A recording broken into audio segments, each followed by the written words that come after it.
Ma'am, biochemical pregnancy అంటే ఏంటి? క్విక్‌గా చెప్తారా కాస్త? బయోకెమికల్ ప్రెగ్నెన్సీ అంటే మనకి very early pregnancy loss less than 5 weeks of gestation. So, దీంట్లో ఏమవుతుందంటే మనకి ప్రెగ్నెన్సీ టెస్ట్ పాజిటివ్ వస్తుంది.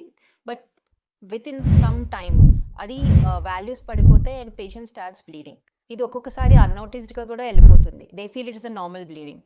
సో, ఇది దేనివల్ల వస్తుంది? First and foremost is the abnormal embryo. దాంట్లో క్రోమోజోమల్ డిఫెక్ట్స్ ఉండొచ్చు. Next comes the uterus lining which is called as endometrium. అది థిన్‌గా ఉండొచ్చు, లేకపోతే రిసెప్టివిటీ లేకపోవచ్చు ఆర్ క్రానిక్ ఇన్ఫెక్షన్ ఉండొచ్చు. Next is the immunological reasons where మన బాడీ ఇమ్యూనిటీ దాన్ని తోసేస్తోంది బయటికి. Hormonal imbalance and metabolic problems like thyroid issues, prolactin or diabetes.